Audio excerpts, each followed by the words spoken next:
Since the Republicans got their ass kicked, they're trying to figure out what happened. So they're looking around saying, geez, Lord mercy, what went wrong here? So we go to Republican operatives. First, one talked to Huffington Post and they said, I think there was a big bomb that just went off in the party and people need to see where the bodies lie and let the dust settle. So at least that part is very accurate and honest. He's saying, we blew up, man.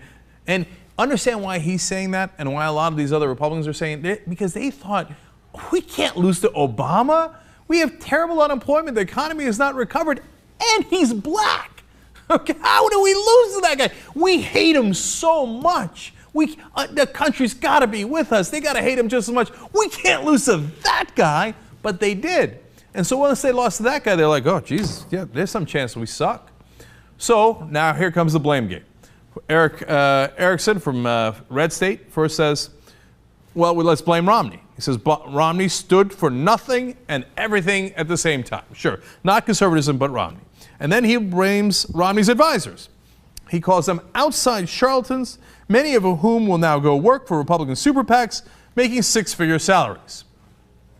And then we go to Ben Domenech. He's a conservative author, and he says, it is Romney and the establishment's fault. A message without music, this was the campaign, delivered by a candidate with little or no personality, saddled with enormous advantages in life, which become disadvantages in the world of politics.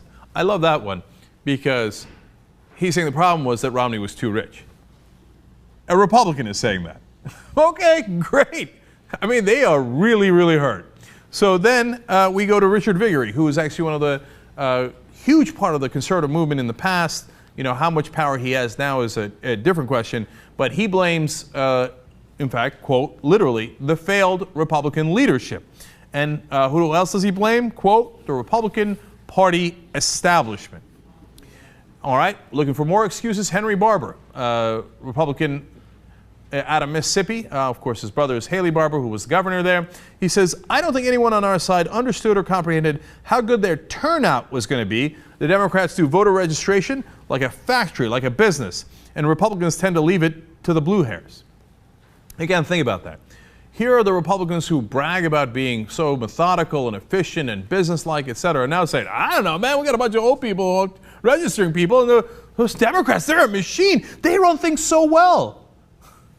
Perhaps that's an endorsement of how they would do in government as well. And then Eric Erickson has finally figured out perhaps it might be the Latino thing. And he says, quote, frankly, the fastest growing demographic in America isn't going to vote for a party that sounds like the party that hates brown people. True enough. But finally, we get to one of the real culprits. Some have figured out, yes, Romney was a bad candidate. Yes, his advisors were weak. Yes, the Democrats did something right, the ground game, Latinos, etc. But you know what? There are these folks who told us we were going to win and took a lot of money doing it. And it turns out they screwed us. Well, the leader of that movement was Karl Rove.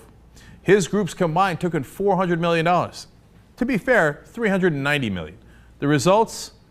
Almost not a damn thing. In fact, you even got the king clown mocking him right now. Donald Trump sent out a tweet among his many drunk tweets of the election night. Congrats to Karl Rove on blowing $400 million this cycle. Every race Crossroads GPS ran ads in, the Republicans lost. What a waste of money. Now, he's an authority on wasting money, having gone through many bankruptcies. So when he's making fun of how poorly you manage your money, you know you're in trouble. And then a Republican operative backs that up with even stronger language. Quote, the billionaire donors I hear are livid. There is some holy hell to pay. Karl Rove has a lot of explaining to do. I don't know how you tell your donors that we spent $390 million and got nothing. I love it. Okay, now, understand that there might be a reason for this. Now, Karl Rove, the more money he raised and the more money he spent, the more money he makes. A lot of these political consultants, they take commissions, they take a percentage. So you win the election, well, okay, great. You don't win the election, who cares? He gets paid either way. Now, remember that this is the Republican Party that brags about Ayn Rand. You know, each to his own, so bad. You lost your pension, so what? Mitt Romney made more money. Well, I guess you weren't as good as him. Bootstraps, right? Well, if Karl Rove took all your money and you lost the election, too bad. He Ayn Randed you. That's awesome irony. So let's give you what a loser Karl Rove was. And the people who gave him money are even bigger losers.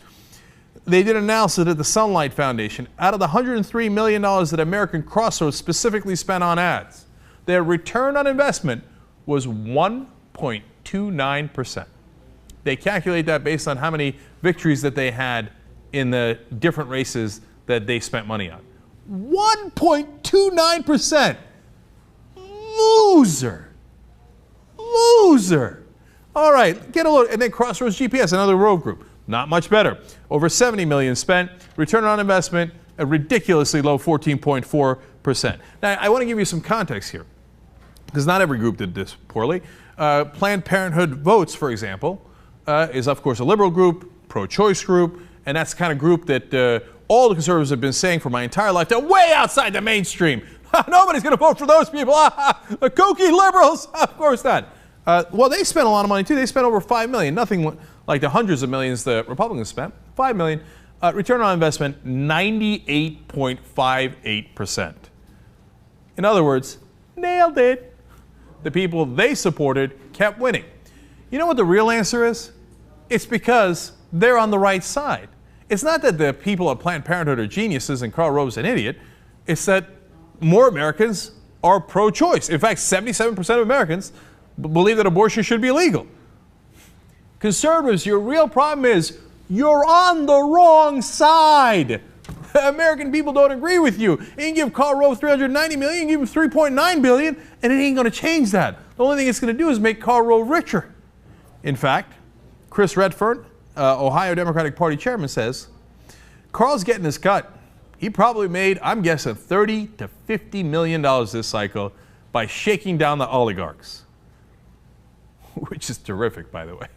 I mean, there's nothing that makes me happier than rich conservative guys who wanted to buy this election getting robbed. But the people who robbed you weren't the poor or the middle class. It was your own. It was Rove.